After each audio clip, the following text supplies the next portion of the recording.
KayFabe Smark Podcast.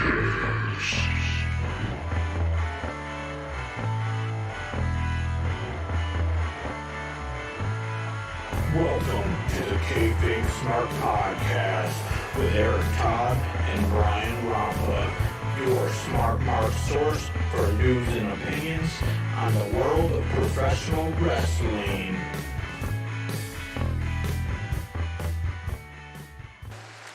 Ladies and gentlemen, please rise as we toll the bell 10 times to honor the memory of Brodie Lee.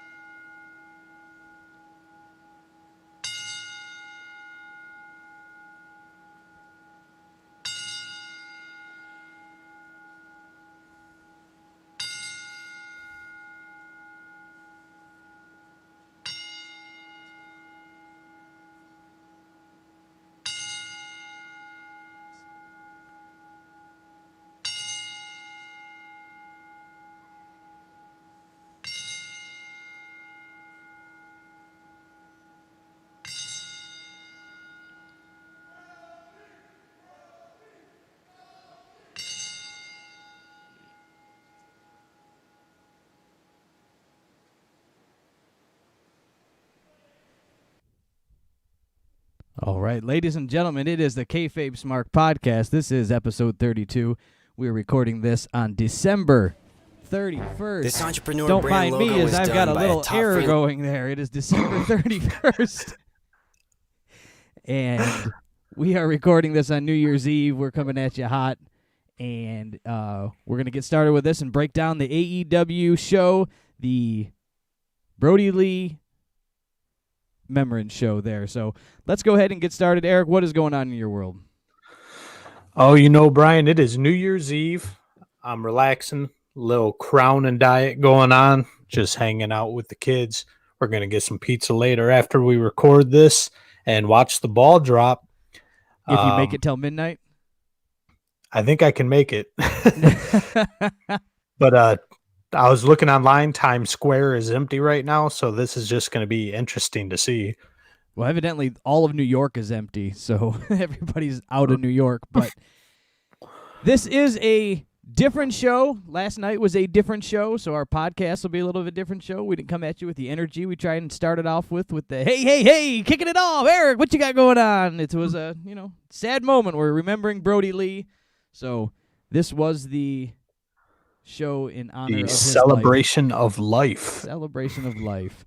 So So go ahead, Eric. So as we started off with the 10 bell salute, and everybody was on stage for that. Every member of the AEW staff and talent, and I thought that was obviously Brodie worked for them currently or most recently, so obviously they're going to do something big. But just compared to what WWE did for Raw, which was just a quick graphic before the show opened up, and that was a wrap on that. WWE did come around. They released a video online with all their stars sharing stories and whatnot, but AEW did it big. They did it good. Yeah, I think they had to. This was one of their big stars. This was, the recreation of his character coming out. So on their TV, on their programming, so they had to go, all puns intended, all in, and go for it. I understand, Brodie kind of left with a little bit of he left his mark in WWE in good, but he also sounded like when he left it was a whirlwind, and he wasn't happy with where he was at. So the WWE has to kind of play it safe too on their end. Yeah, for sure. They don't want to muddy the water too much and get mixing in, but every match this episode of AEW had somebody from the Dark Order involved. Tony Khan put this whole thing together. He booked the whole thing at like 2 a.m. Sunday night. So props to Tony Khan for putting on something that was interesting, never really been done before. he went all in, so to speak. All in. Yeah, this wasn't they weren't just flying by the seat of their pants on this one. This was well put together. It was put together in a haste, but they did a good job. Right. Unfortunately, you can't, or unfortunately, you're not supposed to plan for these things. So, you're not supposed to be ready and willing and able to go on a special show like this. But we can start. Do you want to talk about the matches? What do you want to talk about first? How we want to get through this show? Well, we can. I've got down every time they have a little remembrance, a little tribute.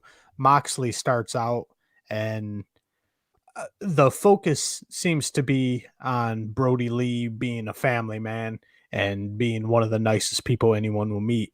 And Moxley really drives that home. No need to really delve into it too much, but we get a lot of that this episode, and we learn. I wasn't the biggest Brodie Lee mark, but I learned from doing research and looking at everybody's tributes. It's all the same story. This was one of the nicest guys that's ever graced the business. So Mox started us out with that, and we began the show, the action, with a 6-man tag match between Party Hardy and the Young Bucks with Colt Cabana. Colt Cabana representing the Dark Order. Right. I like how during this and in this whole show, kind of as an underlying theme here, they kept the gimmicks alive in the sense that they needed to for wrestling, but they also separated it into real life as well. So there was like this kind of interwoven story of the real life and then the gimmick and the storyline of pro wrestling still staying alive. So it wasn't just like, hey, we're throwing it all out the window.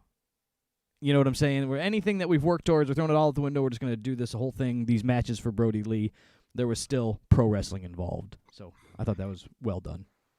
Yeah, they blurred the lines a little bit, definitely. And this show, I always skip back to Jim Cornette. Jim Cornette's one of my inspirations in this business. And, man, he shits on everything. And for a guy who loves pro wrestling so much, he hates pro wrestling. That's 100% fact, Brian. But, yeah, even Cornette said he's not going to shit on this episode at all. This was all for Brodie Lee. It was all dedicated to Brodie Lee. So have at it, guys. Blur the lines a little bit, but I still think just from a journalistic point of view, they did a great job of letting their quote-unquote real personalities shine through and still keeping it kayfabe. Correct. So we had Young Bucks and Colt Cabana taking on Party Hardy. I like that they kept Matt Hardy's heel turning bad guy gimmick still floating through where he was wanting, so I don't know how we want to break these, normally we end up kind of shitting on stuff. And like you said, you don't want to come all negative and hate on things. So I'm just kind of just grabbing at things here to talk about on what I liked about the matches, just kind of keeping it positive. Yeah, let's try and keep it positive. I do got to shit on Excalibur though. Can I shit on Excalibur, Brian? Yeah, you can do that. Excalibur, the most creative man in the business when it comes to naming moves or knowing every single Excalibande tripoid or anything you can. Suicida Oceana, it's old Excalibur messes up and calls a drop toe hold a Russian leg sweep. I couldn't let that one go. Colt Cabana does a drop toe hold. Here comes old Excalibur. Oh, it runs right into the Russian leg sweep. All right, Excalibur, take your mask off. You hate his mask so much. And then we have Rick Knox in the ring, and he does what he does best, Brian. This night is for Brodie Lee. We're going to let all the rules out the window. All 6 guys can be in the ring at once for 30 or 40 seconds at a time, and Rick Knox isn't going to do anything about it. And I think that's a positive for tonight. Let's keep the rules out of wrestling. Even Jim Ross did make a comment and said, "We are gonna have clear some of these guys out of here eventually tonight, aren't we?" Not Rick Knox. Rick Knox was doing it for Brodie. He was doing it for Brodie. Brodie would love that. But this match was a good blend of traditional Young Bucks spot fest and some actual wrestling going on. So I like that blend because it starts off, we're from the get-go, we've just got spot after spot. We got triple drop kicks, back-to-back catch me spots, just 1,000 miles an hour. And just when you've pretty much had your fill of that, that's when Matt Hardy gets in there with Buck Hogan and slows things down a bit. And old Buck Hogan, Nick Jackson, was even selling. So Hardy brought that sense of professionalism back into it.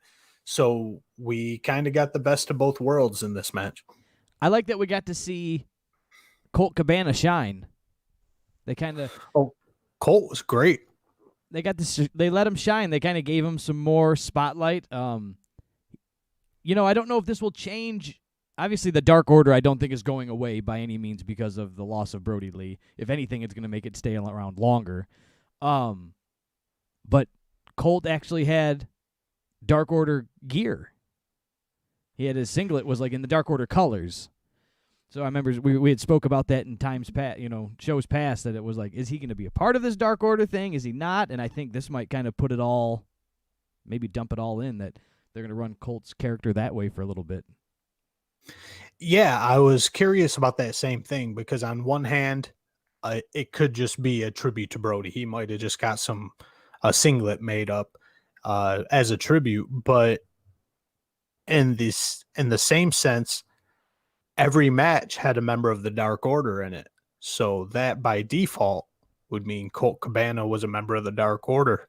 And he came out with every group in the, when they came out to fight, they all came out and then did the Dark Order hand deal. And maybe just going to give him something to go with here and somewhere to go. It seems like he's been in this company, but a little lost. Just kind of in AEW doing things, but nothing really. So this might give him a little focus on where they can take him. Yeah, at this point, my son was watching it with me, and I don't know what he said about Colt. I don't know if he kind of mentioned he was blowed up because Colt was all hot and sweaty after basically being in there for like a minute. But I found myself lost trying to explain why I like Colt Cabana. I'm like, Brian and I used to see Colt all the time. I go, he used to wrestle for ICP and JCW. And I go, his gimmick was just a cop, but he was a bad guy. And then I find myself trying to explain this gimmick and actually making it sound good, that in order to be a bad guy to juggalos, all you got to do is say you're a cop and threaten to take away their drugs. And it just sounded like the cheesiest, stupidest gimmick when it's actually spoken out loud. But for Colt Cabana, it worked. Oh, yeah, and he worked it well, too. I don't think we'll ever get to see. I can't even think of his name now. It was just Officer Colt Cabana. That's all it was? I thought they made something. That's all it was. Officer Colt Cabana. But yeah, I'm just happy to see him. I like Colt Cabana, so I hope we find him a nice, happy spot, lots of TV time, and we can continue on seeing his character grow here in AEW. What else did you like, Eric, about this match, or maybe even slightly dislike? Actually, more good things. Matt Hardy's influence on this match. He's got, I call him Party Hardy, but why am I drawing a blank on the tag team's name? Private Party. I was going to let you just search for it. Sound it out. So, no, Matt Hardy was rubbing off on Private Party, and Private Party was actually doing tag team shit, cutting off the ring, keeping the hot tag from happening. And then we get the little tension between the baby faces, Private Party, and the newly formed heel Matt Hardy, because Matt Hardy wants to whack Nick Jackson with the chair. Yes. And Mark Ken says no. Mark Ken will not cheat, and he pays for it dearly. He says no. And this is the part that I was getting to. I was jumping ahead a little bit, but he says that this is the part that I liked because they kept the evolution of the character going, this storyline, this character growing with Matt Hardy, wherever they tend to be taking him in this, what seems to be going to eventually turn on Private Party or not turn on Private Party or whatever it looks like, or Private Party and is going to end up turning on him. They're going to turn out to be the bad guys. But I like that they kept that alive because it shows some depth to it. It wasn't just just a generic wrestling show at that point. There was still depth to the characters, as this will be back next week, right? We need to have something alive and keep something going. Yeah, precisely what you spoke on earlier. This wasn't just a bunch of friends goofing around and playing in a wrestling ring like they're in Cucamonga, but Rancho Cucamonga. But yeah, they kept the gimmick alive. They kept the storyline alive with these guys. And Mark Quinn ended up paying dearly. He takes a series of finishing moves from the Young Bucks and Colt Cabana. Ends up getting pinned with the Superman pin from Colt Cabana, the sole member of the Dark Order in this match. Let's talk about the Superman pin. Where do you stand on the Superman pin? Because I think it's pretty cool. I think it's cool because it's cheesy cool. It's old school 1980s wrestling cool is what I'm getting at. Like it's a move, like it's funny. Colt has that comedy aspect to him, and I think it's funny. I know some other guys hate it, but I think it's funny. I like it. I'm neither here nor there on it. It's because I like Colt Cabana as a person. It's kind of just let it go. But if it was, I don't know, Stu Grayson or Buck Hogan doing the Superman pin, you'd hate it. I would tear it to shreds every single time. It's so dumb. It is dumb, but I like it for some reason. It's probably just because I like Colt Cabana. So it's just when you're sold over on a guy, you go, "Oh, I love it." I love the Young Bucks. Boom, I love boom can be a goof. Right. I love Colt Cabana. I love his Dusty Rhodes elbows. I love his Superman pin. You know, same thing as you go down the line with anybody there. So I was not. I like this match. It was you know, it's a celebration. It was show. what it was. It's a celebration show. It wasn't groundbreaking, but I thought they did a good job. So do you want to continue on here, or do you have anything else to say about this? I don't have much else to say. Not really. We get words from Darby Allin here, and now this, before we even talk about what he said, this needs to be Darby Allin's character.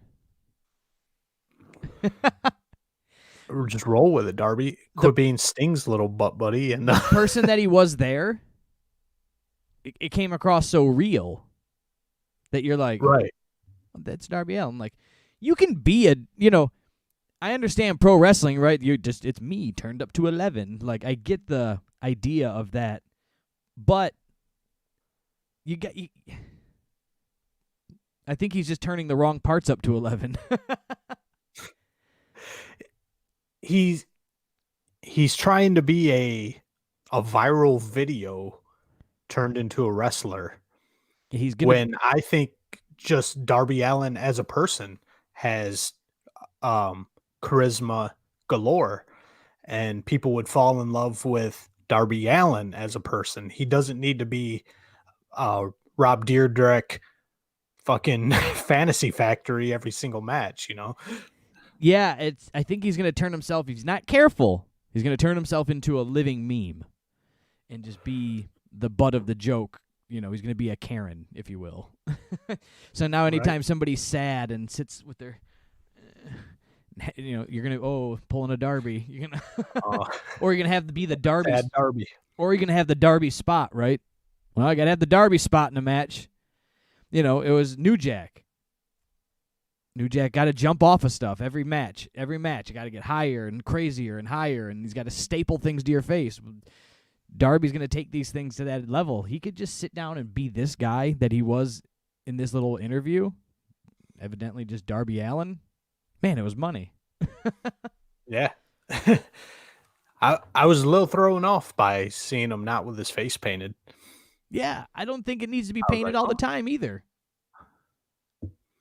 I don't No, think he's not a face paint all the time kind of guy. I think that's like he needs to be like his Finn Balor demon type thing that comes and goes, and he's painted his face like he's serious. He's ready for war now. He's ready to get thrown in a body bag full of thumbtacks tonight. Like if he's just gonna be lurking up in the balcony, like staring, like why paint your face? You just are sad and paint your face at your house. Just like that's all you do. You're just always like that. Like, anyways, we'll continue on. We'll keep it positive. We were going down a negative trail there. We'll keep it positive. I liked his promo. We like this Darby Allin. Yes. Be yourself, Darby. Our next 6-man tag is Lance Archer, Stu Grayson from the Dark Order, Evil Uno from the Dark Order versus Eddie Kingston, the Butcher, the Blade, accompanied by the Bunny. Yes. They come out. Murder Hawk, Lance Archer, is dressed up in the Brodie Lee gimmick from WWE, as he had the wife. I'm sorry, Brian, but it took me. I didn't realize that till after the show. I noticed. I'm like, what? Did Lance Archer forget to do his laundry? I don't know. My stupid ass did not catch that at all. Well, the first thing I noticed was the Butcher. The Butcher's wearing like vinyl capris and a red sash. He looked like Aladdin. I did not get that wardrobe change. And then I noticed Lance Archer, and I'm like, why is he just wearing jeans, and boots, and a dirty wife beater? What the hell's going on here? And then I read online, it was like, oh, he's playing tribute to Brodie. This is Luke Harper's ring gear. And I'm just like, oh God, I'm a fucking moron. Here, I'll pile on to the moron portion of this. Jericho even gives it a shout out on commentary and says, Lance Archer dressed up like Luke Harper from his previous gimmick. Oh. So yeah, that piles on the idiocracy right there. I did not. I just thought he forgot to do his laundry. No. So that was, those little hidden things to look for were fun tonight or last night to watch. So we got that. So and then we have who we got: Lance Archer, Dark Order, Stu Grayson, Evil Uno. Oh, Eddie Kingston. That's what I was trying to like. Somebody else in this did something. I like Eddie's pre-match like shout out to Brodie was pretty fun. Just the way that he just in an Eddie Kingston way. Just the Eddie Kingston way. Brodie, I love you, brother. I'm going to miss you. But and you could feel and then he goes, but and then he takes it back to pro wrestling. Mm-hmm. But the Dark Order sucks without you, and we're going to kill these sons of bitches. Cool. And Eddie pays for that remark because he just gets triple teamed right off the bat. They beat the living shit out of Eddie Kingston. I can almost hear Eddie saying, you guys, I'm going to give props backstage. He's going to be like, I'm going to give props to Brodie. I'm going to trash the Dark Order. And you guys have to beat me. Like, you have to beat me up. Don't hold back because I'm going to trash what Brodie Lee was. Like, so it's like you have to come back and fight for it. Like, I could just kind of hear this, like, this story going on. And, like, you have to, don't pull any punches. Just come in and beat the hell out of me. He's a little wacky like that from what I picked up from old Eddie Kingston. And the way they put it down, I thought was really cool, too. They were doing a bunch of suplexes, body slams, and whatnot of their own team members onto Eddie Kingston. Yes. So you would get an Archer suplexing Stu Grayson, but onto Eddie Kingston. And I thought that was really cool how they just kind of went in a circle with that and just did move after move after move. It took me a half a second. I don't know if I got, turned my eyes off the TV for a half second, and I had to remember 6 guys in the ring, kind of a little strange bedfellows, so I didn't know who was on whose team for a half a second. I was like, this suplex looks miserable. Like, what are they doing? Like, they're just, like, helping each other. Like, here, put me in a suplex and put your head down, and you're going to lift me up. And I'm going, oh. It just that had a little snap of the finger, and I was back in the loop. I'm like, okay, I see what they're doing here. That's pretty cool. It was a cool little spot. You never really see that too often, or I haven't seen it too often. So props to that being bringing out some new stuff. Utilized. Yeah. Yeah. Other than that, I didn't see too many memorable moments, good or bad, in this match. It was what it was. We got to see every member showcase their talents. Lance Archer, he's only 6'7", and we say only 6'7" because we've been watching WWE for the past 30 years. Yeah. But 6'7" in AEW, he looks like goddamn Elegante, doesn't he? Yeah, like 6'7" is huge in AEW. I mean, 6'7" is huge. I'm only 5'6" myself. So he's a good foot taller he looked than like me. almost. Right? It's they are a smaller batch of fellas over there. Yeah. So that was just one thing that I noticed that I was just like, huh, gave you a little head tilt there. Archer's only 6'7", but he looks like a goddamn Yeti. Not the Yeti. No, not the Yeti, not the Yeti. not the toilet paper karate master.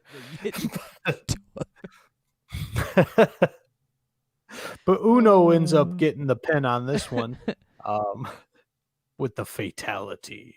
And then also this will I'll throw you took your heat earlier in this match, Eric, and I'll take my heat second in this match. I was like, man, another 6-man tag. Like I was like when they did this started even this match, I was like, wow, I can't believe they did 6-man. The first one I was like, well, a 6-man tag, all right, the Bucks and the thing, you're getting a Dark Order member in there. Okay, they're gonna give Colt the win. I get it, cool. And I was like, another 6-man tag, and I'm watching them going, more dark. Oh wait a minute, I get it. I was not happy for a little bit, but that was my dumbness because I wasn't paying close enough attention that what they were doing here, and then I picked up on what they were laying down. Yeah, I knew what they were doing, but I still felt that multiple 6-man tag matches were kind of unnecessary, kind of overkill.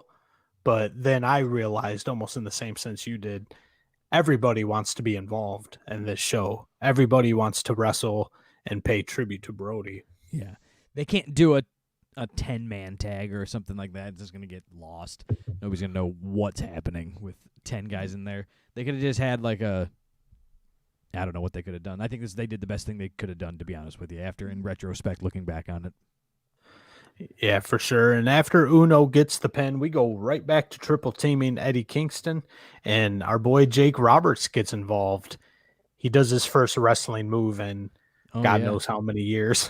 But he goes ahead and gets a short arm clothesline in. Yeah, feeling good. He's been doing his DDP yoga. He's got his joints and limbs all opened up there. Feeling good, feeling great, getting in the ring.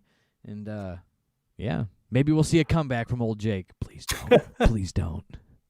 I doubt it, but that outfit was pretty fresh, though. The snakeskin pattern on his shirt and pants and everything. He's slithering around there. Jake be looking fresh to death when he wants to. I'm glad he got his hairpiece fixed. His wig's all evened out now. He doesn't have... Remember? Do you remember when Jake debuted and he had half of his head shaved like a rave girl? Like his sideburns were shaved up to like the crown of his head. Shave those sideburns. Where are we going now? What match? What was the next match here? I've got. Well, right after that, we actually get a little more of a personal Brodie tribute, and we get a bunch of personal photos. Oh yeah. From him being at home with his 2 kids and his wife, and man, they're starting to cut the onions now. I know there is some people at home watching that, and a couple tears rolling down the cheeks.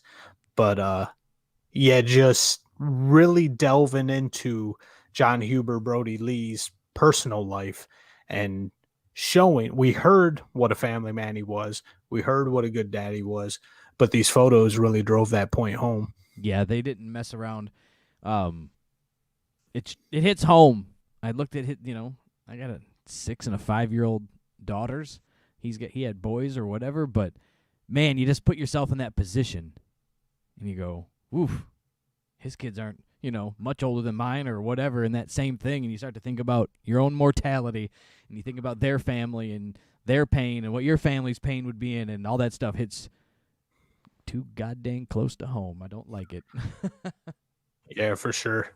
Makes us makes you think. Maybe we should be a little more like Brodie Lee. Yeah.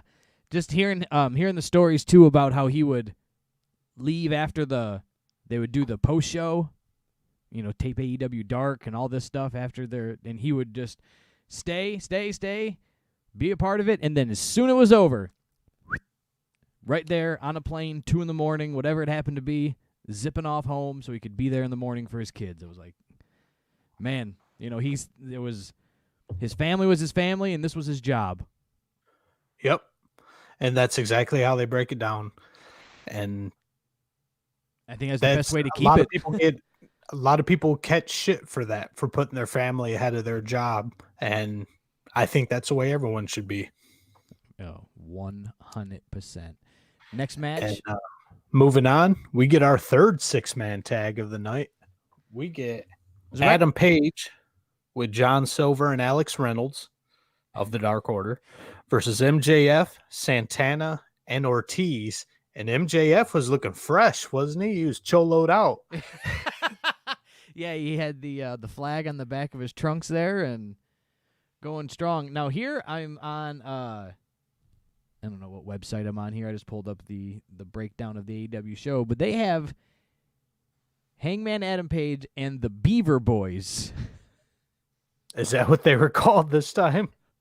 I guess. I don't know. Weren't they like last week or the week before? Weren't they something like the rodeo clowns or something? I don't remember. Yeah, I just was like, wait a minute. Something cowboyish. They called them the Beaver Boys. But anyways, yes, MJF had the Puerto Rican flag on the back of his tights and really trying to buddy up to Proud and Powerful.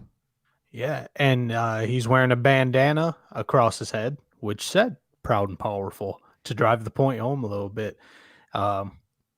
MJF really wants to fit in, really wants those two who are always opposed to him being in the inner circle. He's really trying to fit in with them. Who knows? Might be part of his double cross plan, but maybe he's just a Puerto Rican at heart. I was gonna say, do you want to talk a little chess, or do you think they're playing checkers? Do you think this is something that they're gonna work towards the long run of? Is this the wedge? Is this the wedge where it'll be Chris Jericho and Sammy on one side, and MJF is driving a wedge between Proud and Powerful and them, and that'll be the separation, and so he can take his chunk of fellas to go start his own, quote, wolf pack with? Maybe they're starting something there. Who knows? Who knows? Just speculating. Purely speculation. And what'd you think of John Silver's ring gear? I got the idea. So it was supposed to be a miniature version of Brodie Lee's ring gear. Miniature is correct. It looks like he got this Brodie Lee ring gear at Babies R Us. And once this thought entered my head, I couldn't get out of my head. John Silver looked like Stewie Griffin from Family Guy. And all I could see was Stewie Griffin doing all these wrestling moves because it looked like he had overalls on. The best is if you go back, rewatch the show on this part of the show, and Excalibur is really trying to put over his ring gear. Like it's he was given this, and it's a version of Brodie Lee's ring gear, and da da da da. And JR couldn't let it go. JR could not let it go on that. He goes, well, he looks like he's got overalls on. And he's like, well, it's in honor of Brodie Lee, and it's a version of his ring gear that fits him. Well, I don't know, still looks like a truck driver to me. And it's like, well, just keep it real, I guess. Yeah, OJR, man. He's just says shit that comes out of his head. He just sees it and says, I can only call what I see, and that's what I see. He's a traditionalist at heart, and if he thinks something's goofy, he's gonna let you know, even on the show that's paying him. Even a tribute show. Yeah. But yeah, I couldn't get past that. The old Stewie Griffin looking John Silver. But he worked his ass off. His arms are absolutely humongous, which we've spoken on in the past. He's strong as an ox. And he worked his ass off, but his ring gear came from Babies R Us. Don't tell me I'm wrong. Yeah, the idea was there. I don't think it came across how they were hoping it would have. And so watching this match, it's good. It's not bad by any means, but you really notice the difference. So when you got Dark Order boys in there and Proud and Powerful in there, it's like, oh yeah, it's pretty good. But then you put MJF and Adam Page in there, just them two working together. It's leaps and bounds above anyone else. You actually get to see the potential that these people in AEW have. If they had 15 more Adam Pages and 15 more MJFs, they would blow WWE out of the water. I'm going to be honest with you. I think if they would really hitch their horse to these two, they could blow them out of the water just with these two that they could run with and really set the bar for the main event. They could really just have some powerful main events. So Proud and powerful main events. Proud and powerful main events. Now, we haven't spoke about it much at all, but you know who I think has a great career after wrestling? Chris Jericho in the game of commentary. Because I was digging his commentary 100%. And again, I speak of it. I've said it before. I'll say it again, and I'm going to say it now. They kept this very interwoven from real life and pro wrestling, and Jericho did a great job of that. He was not out there as heel Jericho. He was not out there as Inner Circle Jericho. Maybe when the Inner Circle was out there, he was proud of them. But other than that, it was mostly just Chris Jericho calling matches. He does a damn good job. Yeah, when he is just himself, when he's Chris Irvine and he's just on commentary, he's great. But there's been plenty of times where they pull him into the commentary booth to try and liven things up, and he's just a fucking goof because he thinks he's the funniest person on earth, and he's not.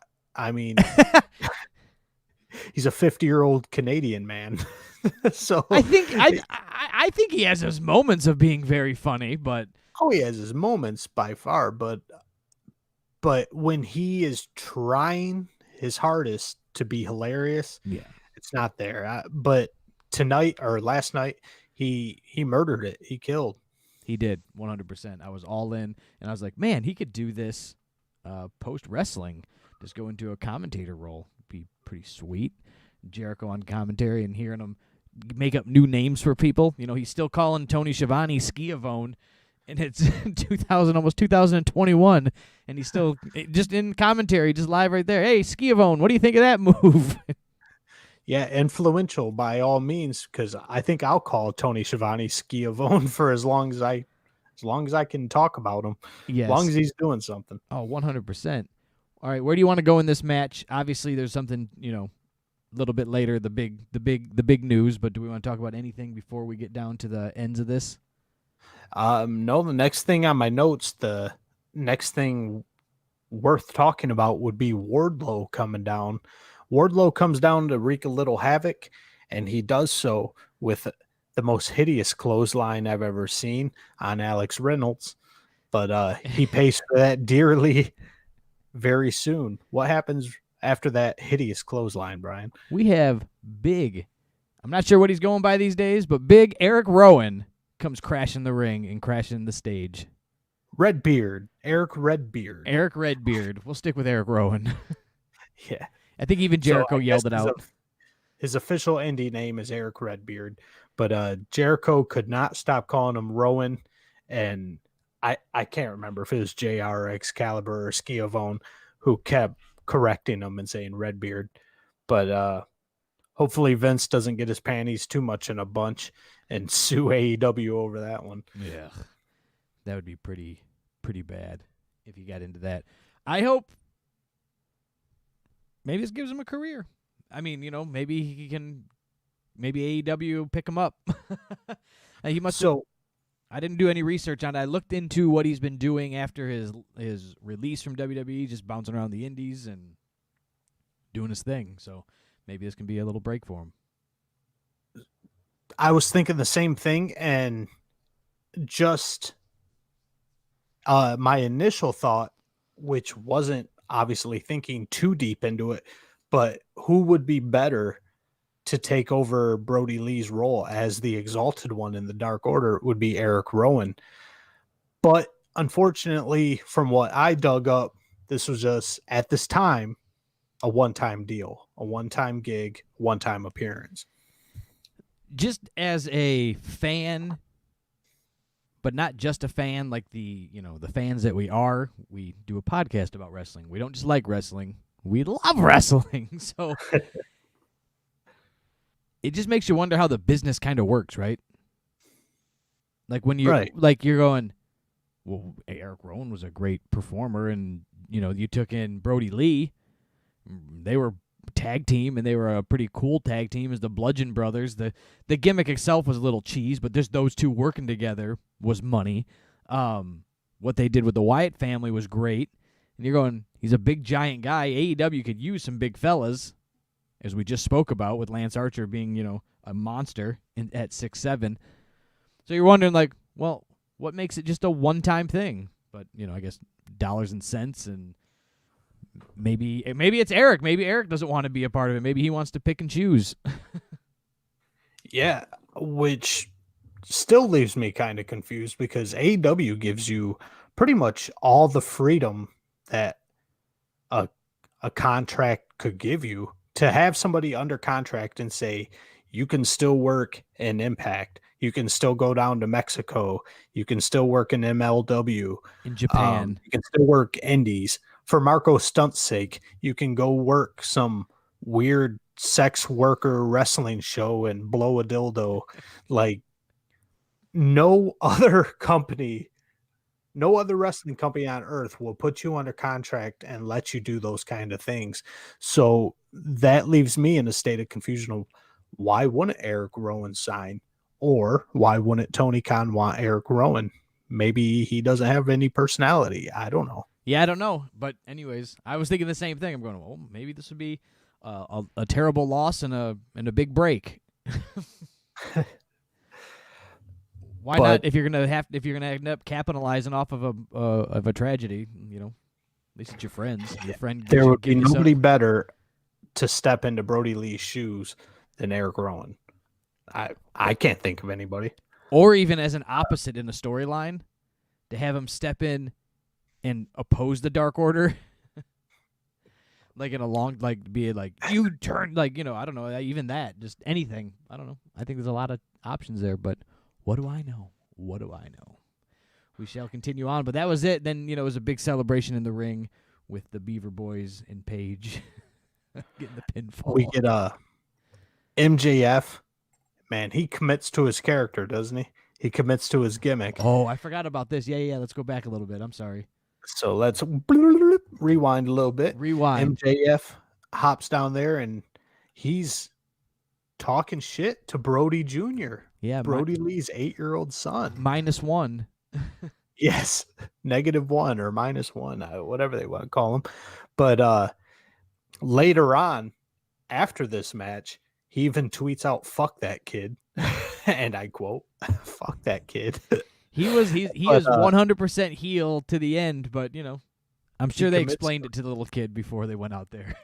Oh, and I'm sure the kid was all for it, and I'm sure everybody was in on this. But MJF flips off Brodie Jr., pulls his mask off. Brodie Jr. whacks him right in the dome piece with a kendo stick. And I mean, if the kid wasn't 8 years old, I'd tear that kendo stick shot apart, because it was a love tap at most. But the kid's 8, and it's a tribute show, so I digress. And his dad just passed away. He might not be all in committed to being a pro wrestler at the moment. Where are we at here? Right, so that was that, right? And then the wrap of the match, Beaver Boys, Paige, Discus lariat.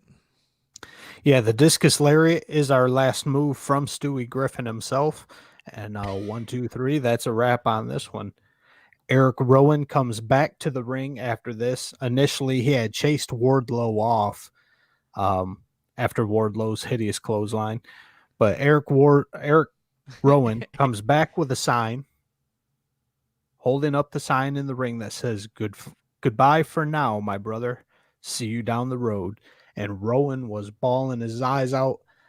Him and Brodie were extremely close. It's funny, not funny, you know what I mean, to hear how close everybody is, but not necessarily, like, I put together that they would be close. They were in the Wyatt family. They were a tag team, etc., and so on. But just even the other people that Brodie was close with, that you didn't realize he was close with because they didn't have TV time together. Right? We see people on TV, so we assume, well, they got to be friends. They're on TV together. And it could be the 100% opposite. Just because they're working on TV together doesn't mean that you're even friends backstage. They just go back and live their own life.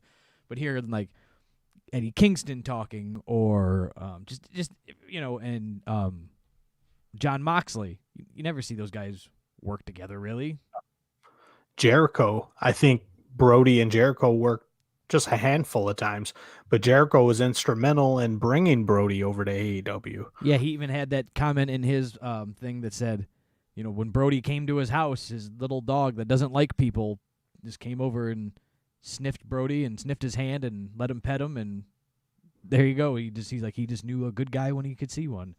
So just hearing those stories is always fun because we never get that curtain pulled back. So even as a fan, when you get a little peek back behind the curtain, you're going, oh, that's cool.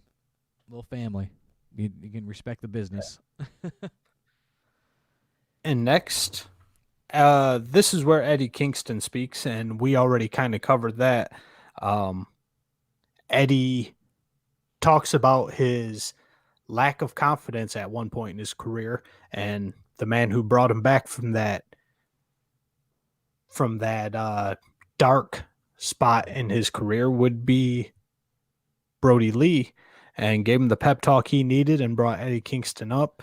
And just another good thing about Brodie Lee is family man, great dad, great worker, but also could inspire people if they were feeling down, if they weren't feeling the confidence that they needed.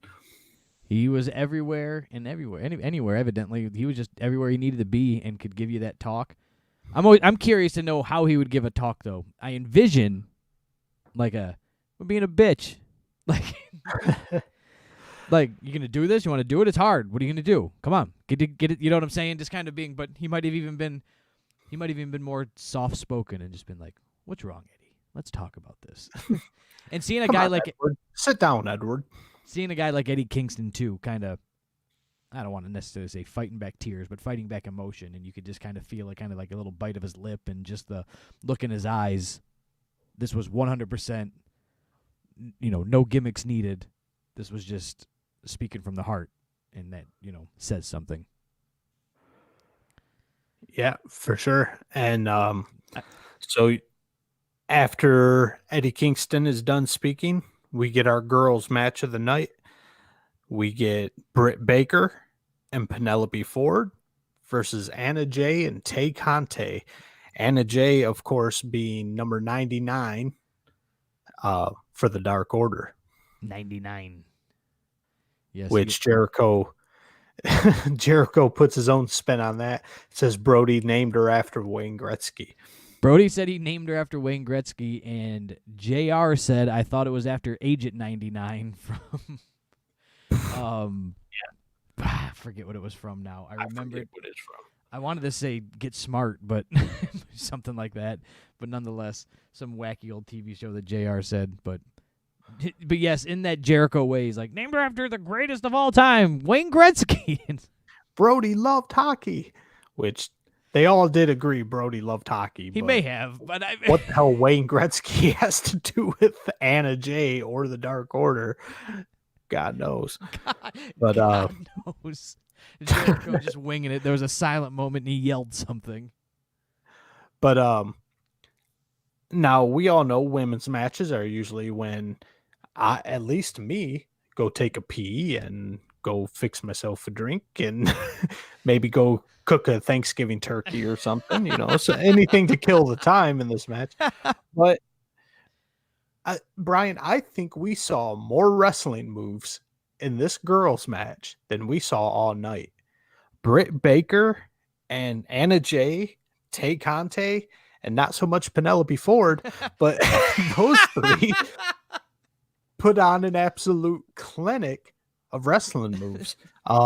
Just as we spoke on either last week or the week before, Adam Cole, he's got to be training Britt Baker behind the scenes. There's no doubt about it, because Britt Baker, from the time we first saw her come into the company to now, is night and day. She is easily the top girl in that company. She has definitely taken a full 180 on who she is as a character and who she is in the ring and how she handles herself in actual wrestling. So she's done wonders. She's come a long way. And Tay Conte has background, as JR pointed out, in Brazilian Jiu-Jitsu and I don't know, a bunch of different martial arts. Anna Jay has come a long way. I remember seeing her for the first time, following her on Instagram just because she's extremely attractive. and then what do you know? Now there's a legitimate reason to follow her on Instagram. She's a hell of a wrestler. So her and Britt were in there just killing it. And Anna Jay, representing the Dark Order, of course, gets the pin in this match. Yeah, I get what they were doing. I'm not going to be negative in poo-poo, but, the Dark Order. We get it. The Dark Order wins. I don't know. Right. I don't know. So, yeah, that's where you kind of have to take a step back from being a critical wrestling journalist, if you will, and we get it. The Dark Order, the member of the Dark Order on every team or every match tonight is going to get the pin. But it does just in your natural instincts as a wrestling fan. It just starts to, the predictability gets kind of like, okay, we know what's going to happen here. Yeah. I would have almost been, I don't know how else they could have done it without just, quote, blowing kayfabe and just saying, hey, we're going to just do this. All these matches are for Brodie. And just moving past it, and we could have got the point. But, the commentators, I think, is what annoyed me the most. So, it was there. We saw it. Okay, Colt Cabana wins and gets the pin. And then we start to see the pattern, right? But the commentator's like, do you think the Dark Order could clean sweep tonight? That's a very good point. Yes. Yeah, they played it like they had no idea what was going on. Just ignore it. Don't have to tell me. You don't have to, break down the fourth wall or whatever you want to call it. But you do have to, just ignore it, and that says enough. We know it's happening. So that part bugged me. But other than that, it was a good show, for what it was for, and I think it was okay. Where do we want to go from here? Well, we do after this match. Get the in-ring thing. A little in-ring spot from Britt Baker. She calls Schiavone into the ring and complains about everything being a big rig. And this was another Easter egg because, yes, the wink of the eye, Brian Rampa, because Brodie Lee, Luke Harper also went by Big Rig at one point in his indie career. I did know that, so I caught that one. I was like, I see what she did there. And then she kind of did the little, look up to the sky and wink kind of thing to Brodie. So, yeah, I also took it as, I may be completely wrong. It might have just been all about Brodie, but I kind of took it as AEW. They like to play along with the election. And as we all know, President Donald Trump is saying everything's rigged. Anything he doesn't get his way on is rigged. All right. And it just seemed like a hot topic where Britt Baker can jump on, and anything she doesn't win or get her way on is rigged. All right. But a good hashtag to jump on, something for social media they could go by, rigged. I'm sure there's lots of searches going on for hashtag rigged. right. Yeah, I didn't even look at it that way. I'll take it. After that, we get Jericho's little touch on Brodie there, and he speaks behind the scenes. And like I said before, one of his main things is that he was instrumental in bringing Brodie into AEW. So those two were two of the unlikely ones that I thought would have been friends. Jericho's been at the top for so long, and his position at AEW as pretty much top dog is I didn't really see him being buds with Brodie Lee. Right. You didn't see him ever work together. You didn't see him do anything together. There were two separate entities, and Jericho being more at the top of the card, and Brodie Lee being a strong, and this is no disrespect, a strong mid-card, at least momentarily at his moment that he was in, that we had him for. Strong mid-card, pushing that, bring the show together in the middle there, especially the top of the hour for cable TV. That transition time, 8:50s to 9 o'clocks, them quarter hours there, top of the hours. And then we move on to the main event match. Yeah, this is the main event. This is the Brodie Lee Jr. 6-man dream match. Brodie Lee Jr. handpicked one team, and that team that he handpicked being 10 from the Dark Order. I'm losing his name right now, but I don't remember. Orange 10. Cassidy. So we got 10, Orange Cassidy, and Cody Rhodes. Preston Vance, yes. Going up against Team Taz. Team Taz, of course, Ricky Starks, Powerhouse Hobbs, and Brian Cage. With Hook. Yes. Don't forget Hook. Hook and Taz. As far as I could see, this was our first clear look at Hook, wasn't it?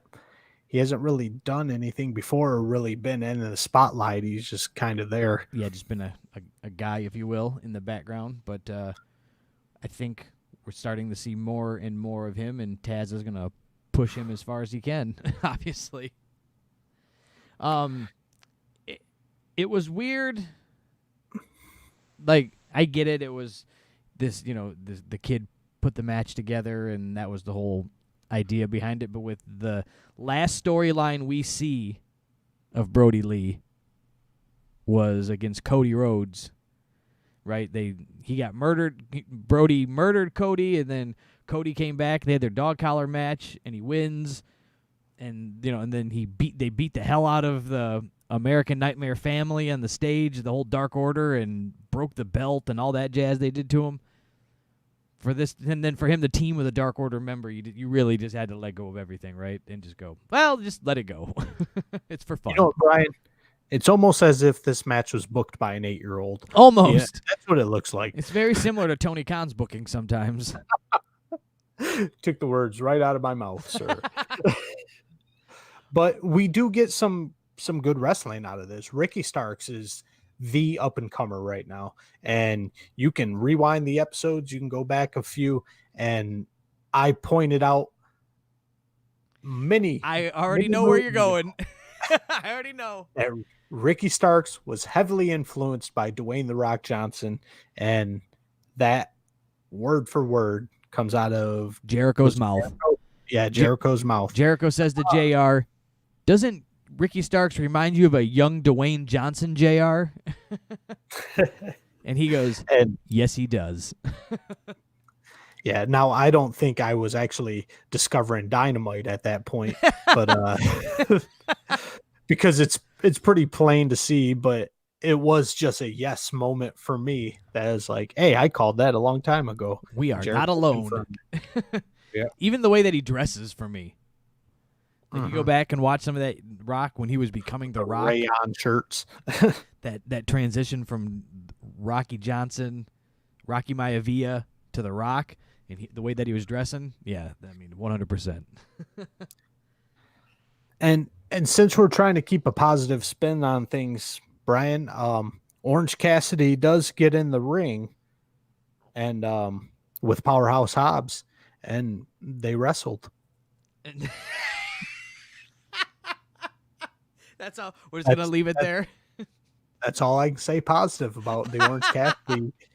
Anything having to do with Orange Cassidy in this match was he wrestled with Powerhouse Hobbs. He wrestled with Powerhouse Hobbs, and then he tagged somebody else. Yeah. Then he went and tagged Cody Rhodes. He stuck his hands in his pockets. He did his routine. He did his thing. Oh, he did put a new move in there, Brian. Let's put that in. He added a shoulder block to his routine. So we get kicks, we get up, hands in the pockets. Get the super kick, the with the kicks, you kind of get that whoa, and he does like the super kick to like the mid shin, but like super light. This time he added a shoulder block to Powerhouse Hobbs, and so yeah, props to Orange.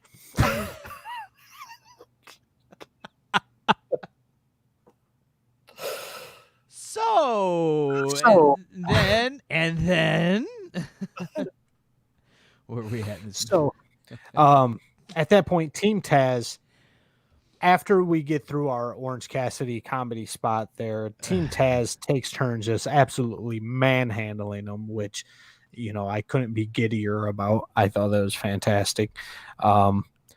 But Cassidy does eventually get the hot tag into Cody, and that was a hot tag. Cody came in and just straight murdered everybody. Cody is the man. Cody's the man. He's looking jacked, too. Really leaning out. Cody's, I thought of that, too. I was like, man, I remember him being a lot smaller in WWE with his black hair and purple tights. But when he was Stardust. Yes. And but then we just get to more. I was looking. Was this Paul Turner? I believe so. I'm pretty positive it was pure chaos for. Just put a house plant in there. It was just pure chaos in the ring. I had no idea who the legal man was. Nobody knew who the legal man was. There's just move after move, blind tags, just people coming in the ring doing whatever they want. And, just throw the rules out the window. We're doing it for Brodie, Brian. Hashtag for Brodie. Hashtag for Brodie. We'll leave it there. We'll continue on. We do anything else? We get the winners of the match here. We can get well, the ref does get distracted by Arn and Taz because Arn and Taz have a little face-off. They're each holding a chair, and I thought we were going to get more out of that, but we didn't. The whole thing was just to distract the referee. Paul Turner got distracted. What did he do? Did he actually fall asleep? He may have, but we get a crossroads from Cody and a spine buster from 10, and Paul Turner, of course, is just, he's probably about 3 or 4 seconds late to actually realize what's going on and go in there and get the pin, and they just committed to it. 10 had, I forget who he was pinning, but 10 had him down there for about 10 seconds while they were waiting for Paul Turner to come back and make the 1, 2, 3. Yeah. I think it was Ricky Starks they had in there. And then you get Taz's son Hook comes in and hits some suplexes on Preston Vance and actually gets to show off a little bit of wrestling skills on TV. Yeah, we got the little spotlight on Hook there, and this was a good show to do it because damn near 1 million people again watched this episode. Without sounding like a mark here, we're just going. His wrestling name is Hook, right? Taz didn't name his son Hook, did he? Well, he's from the Red Hook district of Brooklyn. Hook, right? Yeah. I don't know. That's going to take a Wikipedia search. I did not bunch it in Wikipedia. I'm always going, this has just got to be a gimmick name, right? But I know he was from the Red Hook district or Red Hook Brooklyn or whatever they said. Yeah. Whatever that means. And I don't know. I was like, ooh, all right. But yes, anyways, you get to see Hook come in and do some moves. And then What happens, Eric? The lights go out. Well, before the lights go out, an aura of disappointment comes over me because 10 got the pen on Ricky Starks, but the ending I was hoping for was that Tessa Blanchard would come in and pin Brian Cage clean once again, because I don't know, correct me if I'm wrong, I'm pretty sure that was on Brodie's bucket list to have Tessa Blanchard come in and beat Brian Cage clean once more. 1, But 2, I could 3. be wrong. I could be wrong. I thought that's who was coming out when the lights went out. But the lights go out, and instead of Tessa Blanchard, we get Darby Allin. We do. We get Darby coming out, and he makes it a few steps down from the Jon Moxley corner of the world.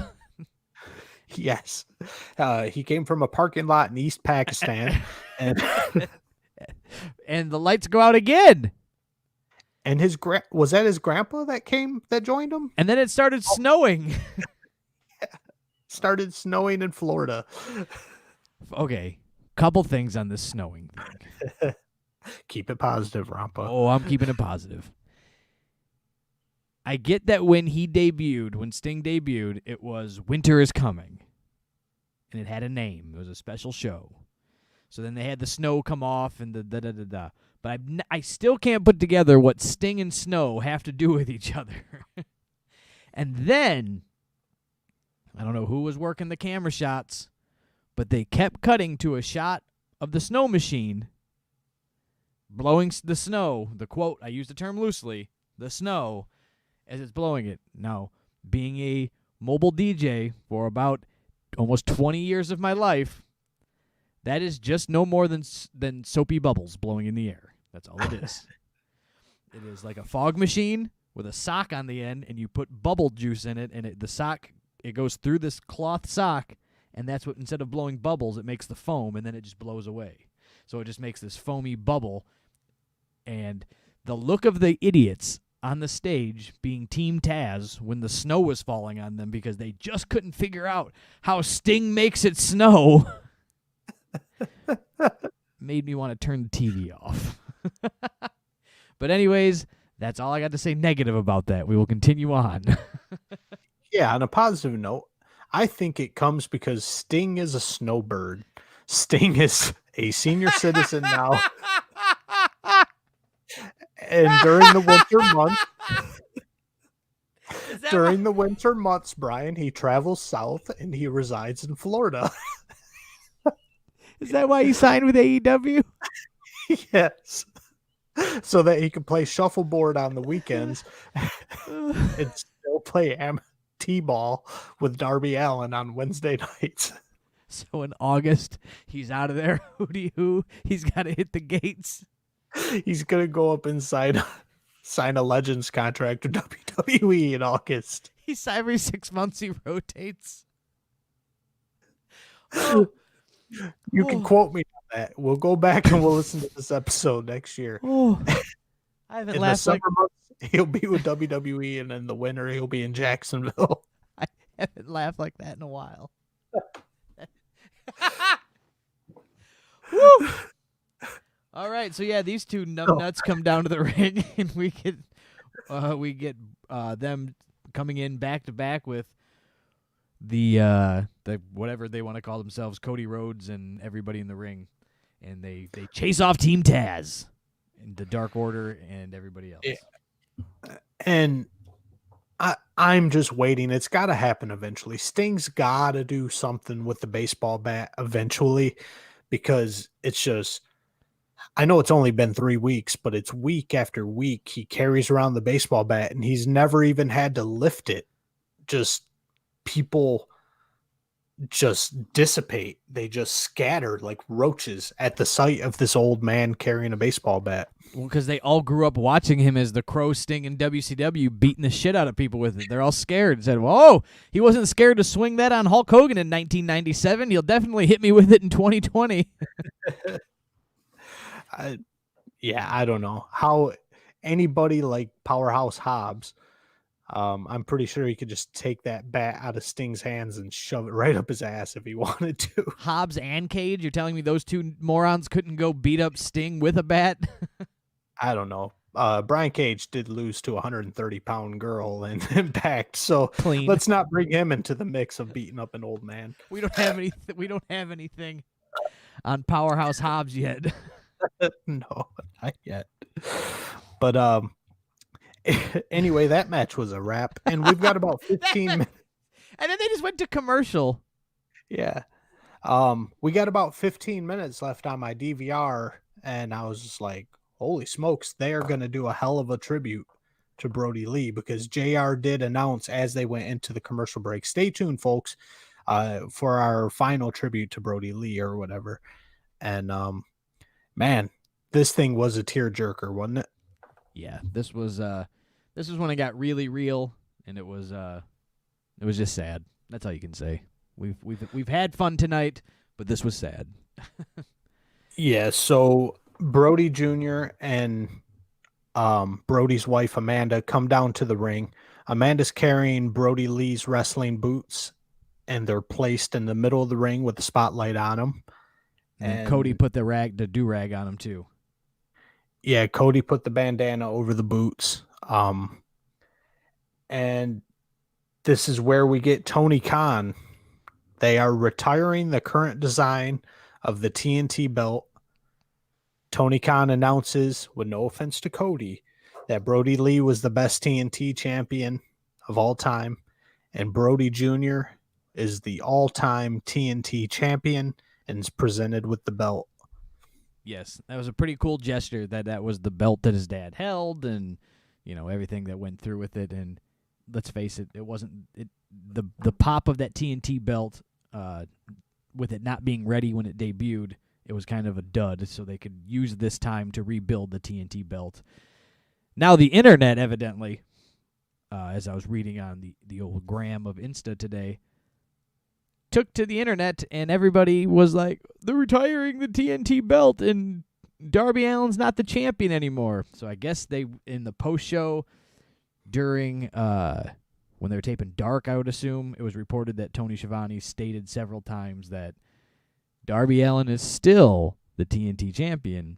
The belt and the way it looks is being retired. That belt is given to Brodie Lee's son, and we'll have a new belt. That will be his belt. And we're going to, they couldn't put it together. The internet, I never took it that way. I just went, they'll make a new one, or That's how I took it, the same way you took it. But apparently it took Tony Khan or Tony Schiavone, one of the Tonys, the baloney Tonys, to go onto Twitter and confirm. Yeah, I guess a note was passed to Tony Schiavone from Tony Khan taping the post show, saying like, you got to say something about this on TV or something so we can clear this up, that people were confused. I just went, all right, they gave him the real one. They're going to make another one. It might look the same. It might look different. And, okay. I never even Right. I didn't think that he was going to be the TNT champion for life. Like, I didn't think that was like, oh, well, that's it. This 8-year-old kid's going to be on TV every week defending the title. He did, however, get a 10-year contract, so he's at least under contract with AEW and getting paid until his 18th birthday, and then he can decide to do whatever he wants. But yeah, the Huber family is going to be well taken care of between Brodie Lee Jr.'s 10-year contract. You got Mick Foley donating all the proceeds in January from all his t-shirt sales at Pro Wrestling Tees will go to Brodie. They released a special edition Brodie Lee t-shirt. All the proceeds from that will go to the Huber family. And I believe there's a couple other wrestlers that jumped on board and are donating all the proceeds from their t-shirt sales. Wow. I didn't hear about the Mick Foley doing that or any other people at Pro Wrestling Tees. And I say this in the most positive way, that Tony Khan had to do this and had to do it right. There's no question. Not because to be a good human, for one, to be a good human being. That was first and foremost. Like, he had to be a good human being in this. But for his company, he had to do it right. Or this was going to be, it would just got eaten alive. They would have got eaten alive by AEW fans. They would have got eaten alive by WWE fans. They would have got eaten alive by anybody who happened to have ever spelled the word wrestling. Like, you just had to do it right 100%. There was no question. Still think he went above and beyond, though. There's doing it right, and then there is just going the extra mile. And between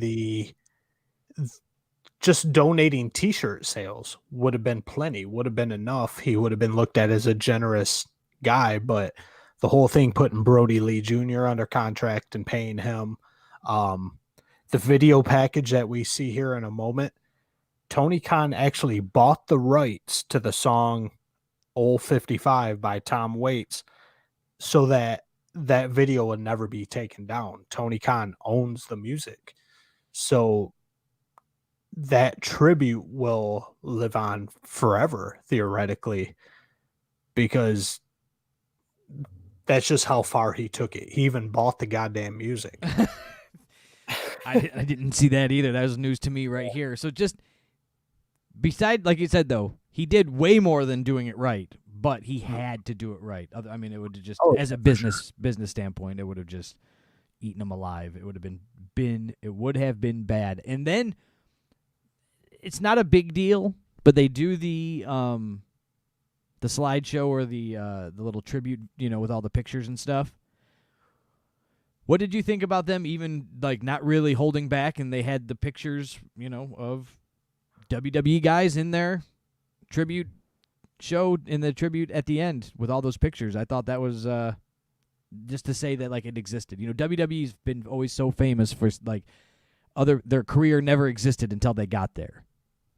Where'd this guy come from? You know what I'm saying? And they went, well, no, man, he was over here, and there's him and Bray Wyatt, and there's him and Seth Rollins, and there's him and whoever else. So I think WWE ruined that because you've got both companies. WWE, when they're talking about a new star or anybody that they're making documentaries about, they'll show them on the indie scene, but they don't want to show them in a rival company. Besides, they own every rival company almost now, but they won't show them in a TNA, or they won't show them in an AEW or whatever. But they still show them in other companies and their other past lives. And I don't think there's anything legal about it. No. So WWE doesn't want to acknowledge any other competition, but I think AEW, I dug it, man. I dug that, hey, this is part of Brodie Lee's past. We don't care if it's our biggest competition. Right there is plain as day. You got the WWE tag team titles right in this personal photograph, and pictures of Bray Wyatt, Becky Lynch, Seth Rollins, Big E. Yeah, Big E Langston was a huge part of it. And no, this was part of this guy's life. We're going to acknowledge every era of it. And that's what I respected, too, that they did that in the pictures. They said, he unfortunately wasn't with AEW long enough to have a whole photo montage put together from hundreds of hours of video. So they just said, hey, man, this guy did the indie scene. Here's pictures from that. This guy did WWE. Here's pictures of that. He was friends with all these guys. This was his life, and they paid homage to that. And then they even paid homage to that into the ring, right? They paid homage to that with Lance Archer dressing up like him in his WWE gimmick. They had Luke Harper. They had him, the big rig comment from, what's her name there? Britt Baker. I almost wanted to say Tessa Blanchard. You had Tessa Blanchard in my head, just like. And then, so you just had all the comment, everything from that he did his entire life. So I wasn't like, oh my God, another company was on another company. It was just like, oh, cool. They said, hey, if you got your kids in the car or you're listening to this, plug their ears. They said, fuck it, play it. Right. And like I said, it still caught me off guard. I was just like, whoa. Right, because we're so WWE programmed that this doesn't happen. Right. But all these, again, were personal photographs. None of them were copyrighted by WWE. And I don't even think Satan himself, Vince McMahon, would No. sue Tony Khan Over over using a couple of his images for a tribute show. that would be shitty. Yeah. You'd look like a real turd. Today, as I was skimming around the internet and skimming around Reddit, I saw an official video from WWE's YouTube account of WWE guys paying tribute. So that was another thing WWE does is it seems like if somebody dies who left the company, they kind of just say RIP, this episode is dedicated to them, and they kind of leave it at that. But John Huber, Brodie Lee was so respected by everybody that he worked with that even WWE felt compelled to put out a whole ass video of everybody who was touched by him and who was connected to him in WWE. Yeah. And you got to commend him for that, even though they maybe should have done it on TV. But the internet trolls were eating him alive for that, but I'm not going to beat him up. You got to make rash decisions in quick moments, and so maybe they didn't have anything put together. Maybe it wasn't going to be ready in time. Maybe they weren't jerks, people. Maybe it just wasn't ready in time, and it had to be a YouTube release. Maybe they thought it would get more views being passed around the internet than it would on one-time show on cable TV. So maybe there's more thought. Go ahead, sorry. Xavier Woods in the YouTube video is wearing an armband that says Brodie Lee. It didn't say Luke Harper, where, you know, on NXT before their show and before Raw, it said 1979 to 2020, John Huber, in quotes, Luke Harper. So I thought it was really cool that Xavier Woods straight up put Brodie on his armband. Yeah, that was interesting. It was good. Like, you like it. You just see that, like, hey, cool. They just kept it real. They kept in touch.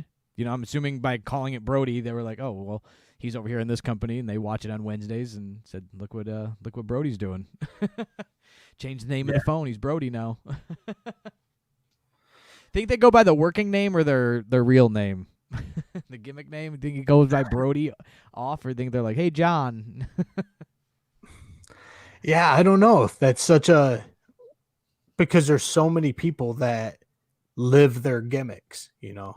Well, that, and then you're always calling them that because you're at, you know, you see them at TV tapings or you see them at shows, and that's who they are, right? You have to call them that.